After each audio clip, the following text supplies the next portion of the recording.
Donald Trump's call, says West not ready for talks. Other sports, Casemiro says Manchester United players hungry to learn from the Ruben Amorim.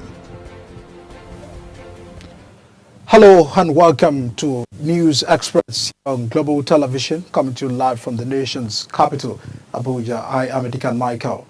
A reminder that we are on the DSTV channel 365 and free to air on Nicomsat. We begin by telling you that the deputy spokesman of the House of Representatives, Philip Abeze, has stated that his decision to lead the parliamentary support for President Tinubu's tax reform bills currently before the National Assembly from the need to stimulate the economy and as streamline tax administration systems. Recall that President Tinubu had submitted 4 tax reform bills to the National Assembly for consideration based on recommendations from the Presidential Committee on Fiscal and Tax Reforms led by Taiwo Oyedele to review the existing tax laws. The bills include the Nigeria Tax Bill 2024 aimed at providing a fiscal framework for taxation in the country, and the Tax Administration Bill, which seeks to offer a clear and concise legal framework for all taxes, reducing dispute. Barring any unforeseen circumstance, the late Chief of Army Staff, Lieutenant General Labaja, will be buried in Abuja on Friday. This was made known by the late Labaja's immediate elder brother, Machid Labaja, in Osobo, Osun State. Labaja, speaking during a condolence visit by Osobo All Boys Station, said the man could not release his remains to the family, but showed that he will be given a befitting burial in Abuja. Also speaking on behalf of Scriba during the condolence visit, the leader of the delegation, who is also the first Vice President, Engineer Adesh Salami, described Labaja as an exceptional individual, a proud Charlene, and a distinguished military leader who served the nation with unwavering dedication. Now, the Coalition for Land Right Advocacy Nigeria is set to sue the federal government alleged unfair payment in compensation. The Solar Enitan, speaking in an interview with Newsmen, said if the Minister of Works, David Mai, was not heed to the demands of the group, the coalition will heed to court on behalf of the project-affected persons. It noted that the road project purportedly presented to be in the public interest has forcefully displaced numerous Nigerians, robbing them of their lands, homes, and livelihood without compliance with the payment of just, fair, reasonable, and adequate compensation as enshrined in the law. Now, the president of the Nigeria Labour Congress, Joe Ajero, has directed state councils where the 70,000 naira new minimum wage is not being fully implemented to begin an indefinite strike from December 1st, 2024. The NLC president said this in a communique at the end of his National Executive Council meeting in Port Harcourt, Rivers State, as he will not accept a situation where Rivers State workers, in terms of the ongoing political crisis in the state, by withholding the fund meant for payment of workers' salaries and other beneficiaries. This comes as the NLC called on the federal government to review all perceived anti-people policies, lamenting that the policies were forcing Nigerians into the institution. The Kwara State government has urged public sector workers yet to register with the Kwara State Registration Agency to do so immediately, because anyone without it will not get salary bonuses in November. The State Commissioner for Finance, Dr. Awona Nuru, disclosed this in a statement in Lawrence, stating that the registration started in July and is empowered by law to have relevant data on every resident in the state. Noted that the registration allocates unique identities to each person for planning, resource management, service delivery, and public safety. The Commissioner added that registration into the Kwara State Resident Registration was a step towards a comprehensive, accurate database. She urged all state employees who are yet registered to promptly complete their enrollment. Kebbi State Governor Nasir Idris has sent a high-powered delegation to the National Security Advisor Nouri Badi, the Chief of Defense Staff, General Christopher Musa, to request for the immediate support following the attacks on Mera village, which resulted to the killing of 15 innocent villagers.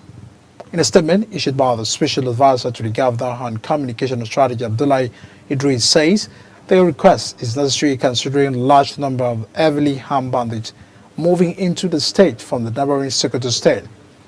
It says unless the joint teams of the army, police and the other security agencies are already overstretched, are given immediate support, the northern part of Kebbi State, particularly the Agungu Emirate, will soon be taken over by the entrenched terrorists. Governor Idris assured that the state government is prepared to provide whatever is required to save the lives and property of citizens of the state.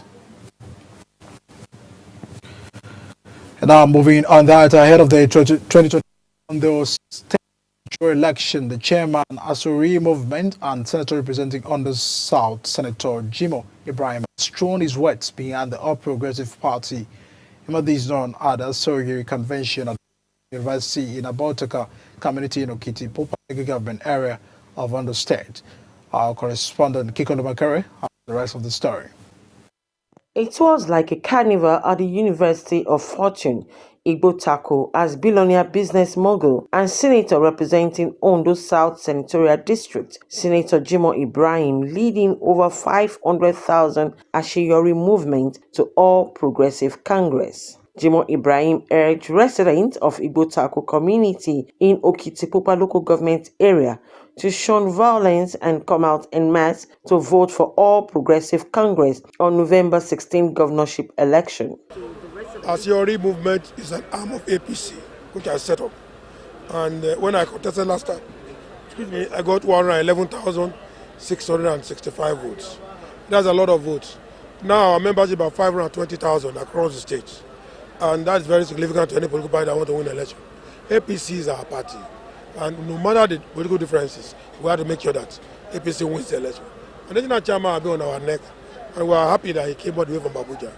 That underscored the significance of Asheyori, and I can assure you next week we will vote massively for APC. Many people have described you as a good philanthropist. What is the motivation? The chairman of All Progressive Congress, Abdullahi Ganduje, says the convention is to motivate and encourage Asheyori members as well as appeal to them to come out en masse to exercise their franchise on the 16th of November. He applauds Senator Jimoh Ibrahim for laying a solid foundation in empowerment, infrastructure, among others, for the progress of the state. I'm so happy to see this crowd. This crowd is intimidating.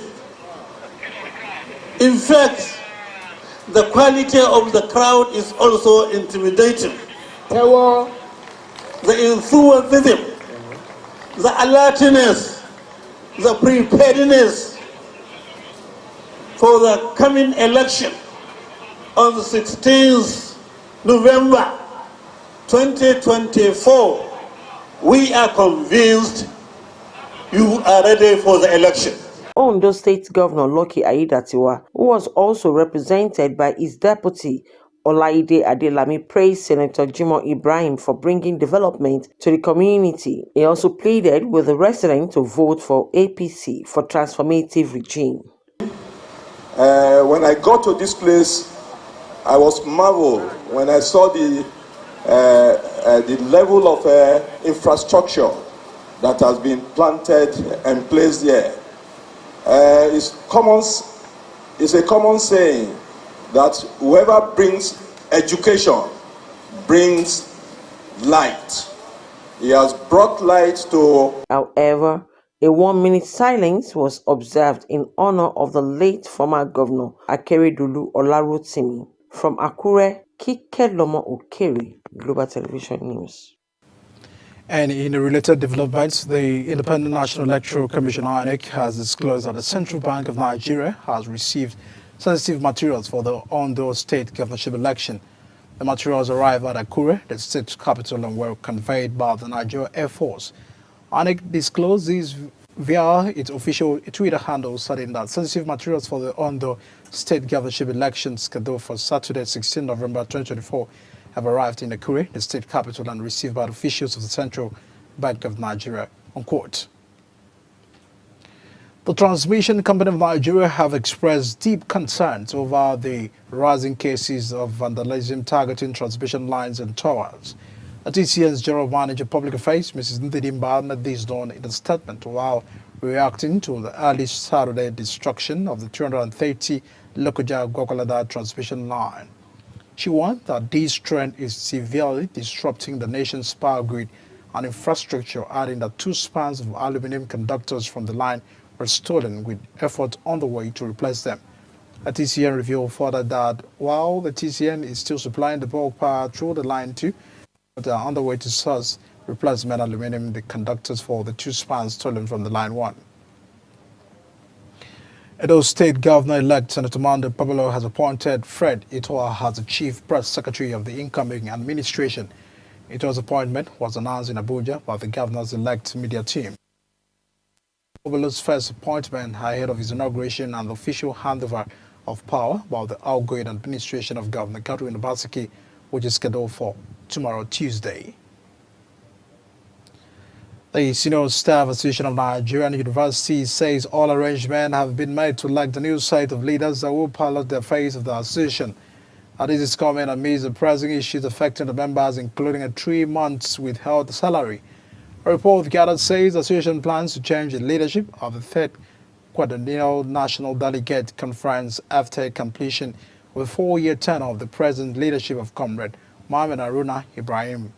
Addressing journalists at a briefing in Abuja during the weekend ahead of the conference, SANU's National President Comrade Ibrahim explained that the union will be addressing key ongoing issues that remain in active discussions with the federal government. You're watching the News Express live on Global Television from the nation's capital. When the News Express returns, Major Energies Market Association of Nigeria put Nigeria's petrol landing cost at 971 naira to a litre. We'll bring details of these as well as foreign and sport stories after the short break. Please stay with us.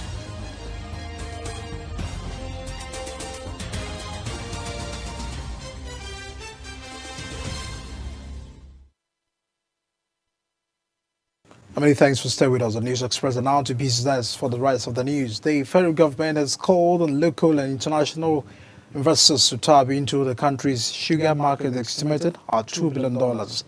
Executive Secretary and the CEO of the National Sugar Development Council, Kama Bakrin, made the call, noting that Nigeria's annual sugar consumption is about 1.4 to 1.6 million metric tons. Bakrin said the NCDC is embarking on an investment drive with the aim of significantly reducing Nigeria's dependence on Brazil, from where it currently imports approximately 96% of its sugar needs. According to the Nigerian sugar market, valued at an estimated $2 billion, present a profitable venture for investors due to the strong growing demand for domestic production, adding that the local production becomes even more advantageous amid the currency fluctuations and make the imports costly. The Major Energies Market Association of Nigeria has put the landing cost of premium motor spirit, also known as petrol, at 971 naira per litre. The association said the estimated Nigeria's landing cost of petrol dropped by 20.34% to 971 to 57% litre over the past 3 months. Despite the reduction, the retail price of petrol increased by 443 naira, or 71.79%, from 617 naira per litre on August 1st, 2024 to 1,060 naira per litre by November 8, 2024. A data released by Competence Center indicated that all marketers imported petrol at 1,219 per litre, while the Brent crude oil price stood at $80.32 per barrel at an exchange rate of 1,611 per dollar in the month of August. And on the front scene, U.S. President-elect Donald Trump has spoken to Russian leader Putin, urging him not to escalate the war. According to reports, Trump held the call from his Mar-a-Lago estate in Florida just days after his stunning election victory over Democratic rival Kamala Harris.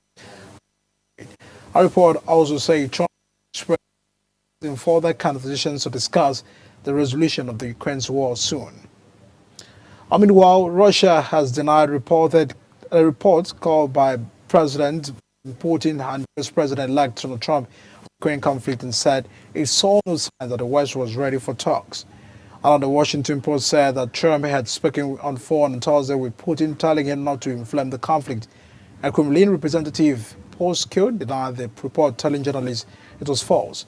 As you know, Ukraine presidency officials also said that there was no inform of any call between Putin and Trump. Our Saudi state media says Arab Muslim leaders have begun arriving in Saudi Arabia for a summit scheduled to focus on Israel's wars in Gaza and Lebanon. The Saudi Foreign Ministry announced the summit in late October during the first meeting of an international alliance pushing for a two-state solution to the Israeli-Palestinian conflict. Official Saudi press agency said attendees will discuss the continued integration of the Palestinian territory and the Lebanon Republic, as well as the current development in the region. It comes 1 year after the similar gathering in the Cairo-based Arab League after the Jeddah Organization of Islamic Cooperation, during which leaders condemned Israeli forces against actions in Gaza as barbaric. And in the meantime, Saudi Arabia's Crown Prince Mohammed bin Salman called for immediate ceasefire in Gaza and Lebanon, joined the Arab League and Organization of Islamic Cooperation at a summit on Monday.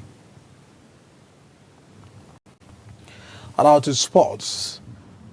Portuguese champions have announced that João Pereira will take over from the Manchester United-bound Ruben Amorim as head coach of Sporting Lisbon. The 40-year-old will step up from his role as reserve team boss following the Amorim's departure to Old Trafford. At our Sporting stage, a dramatic fight back from the 2 goals down to win 4-2 at Braga in Amorim's final match in charge and maintain their 100% record in the Premier League La Liga this season. Former Portugal right back when they enjoyed these spells at the Sporting as a player. Amorim left to take over Man United following the sacking of Eric Ten after a golden spell in the Portuguese capital, taking Sporting to the first league title in 19 years in 2021 before regaining the trophy last season. Casemiro has said to learn from new manager Ruben Amorim. Our 4-match reign has interim United boss ended with a 3-0 Premier League victory against Leicester, a third win in the 4 matches since Eric Ten was sacked. Brazilian midfielder Casemiro is looking forward to working with the Dutchman's highly rated successor, 39-year-old Amorim, who will be unable to lead the coaching session until his works permit is granted by the Portuguese coach. Express. Let's take a look at our major stories. Late Chief of Army Staff, Lieutenant General Labaja, to be buried Friday. Major Energies Marketing Association of Nigeria puts Nigeria's petrol landing costs at 971 naira to a litre. And at the first scene, Kremlin denies Donald Trump's call, says it's not ready for talks. On the sport, Casemiro says Manchester United players are hungry to learn from the Ruben Amorim. That's the package of News Express coming to you from the a reminder that we on DS channel 276. You can watch us on Nikon Sat free to air. Kindly follow us on all social media platforms using @TV NG and all the handles shown on the screen. I am Deacon Michael. Thanks for watching. See you again.